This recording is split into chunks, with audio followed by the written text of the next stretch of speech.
So hello Claire, I'm gonna do my video presentation about my poster.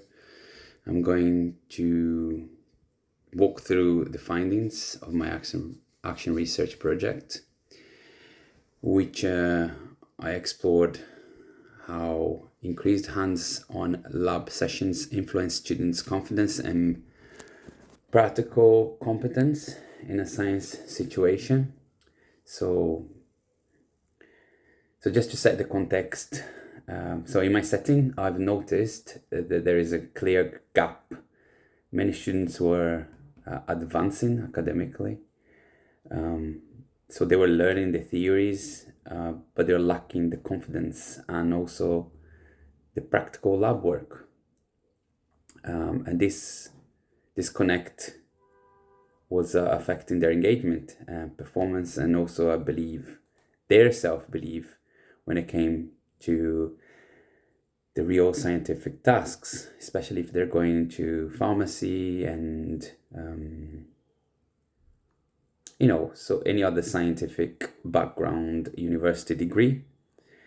So then I asked, what happens if we simply give them more time in the lab, more structured and repeated practice? Would that make any difference at all? So that was a question I've asked myself. I also asked my mentor, and that's why we did this action research. So I only managed to run one lab session because the lab was mostly booked and there was no time to take off from the class, the context that they need to learn to be going to the lab. So I gathered data in three ways. I did pre and post surveys. I also observed them during the labs and the performance-based assessments, So this is what I found. So the first striking finding came from the surveys. 8 out of 12 students, of course, I had 20 in the class, but only 12 wanted to play a part on my action research. So that's around 67% of the participants reported quite an increase in confidence after the intervention. They felt a little bit more capable, they felt more independent, they felt a little bit more comfortable handling the lab equipment. But 4 of those students out of 12 didn't notice any difference, which I found an interest contract. So my observation during the sessions showed some very clear behavior difference. Those who gain confidence showed more initiative, they volunteered, they asked questions, and they also collaborated with other peers. And I see that those who didn't held back a little bit. So they relied more on instruction input. They hesitated a little bit with equipment. They didn't know the names, and I felt that they were a little bit more anxious in overall. So peer collaboration, I think, played a major role on how confident the students became. And I think the more they worked together, the bolder they got.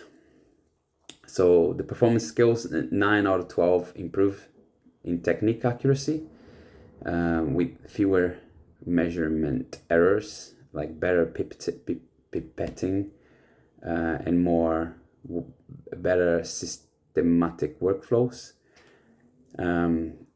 7 students showed faster completion times without compromising the quality, because it's important. The quality was one of the things that I was looking at. But more importantly, 100% of the students followed all the protocols, which means the consistent exposure would help normalize those good habits.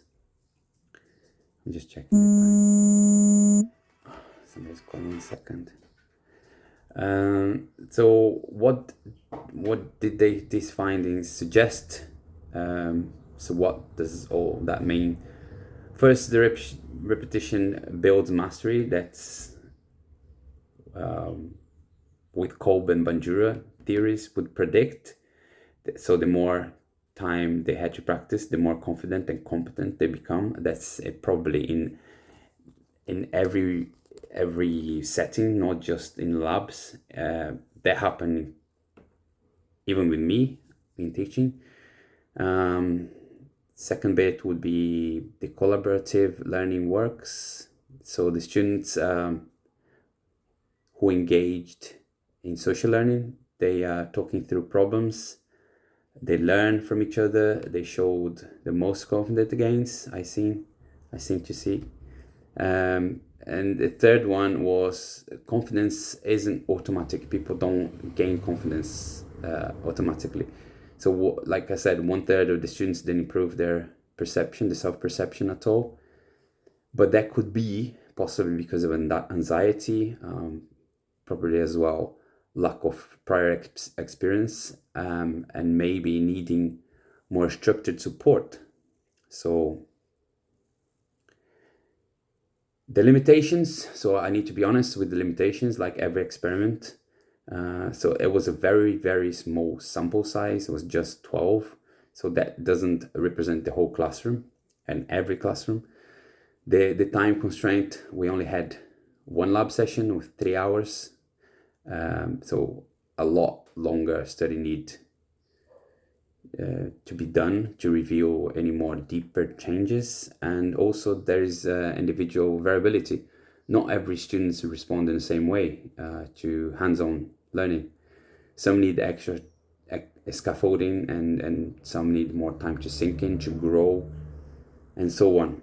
So what I take from all this, so this research showed me that the practical time isn't just nice to have, but I think is essential. For example, when I did my degree, at least once every 2 weeks we're in a lab.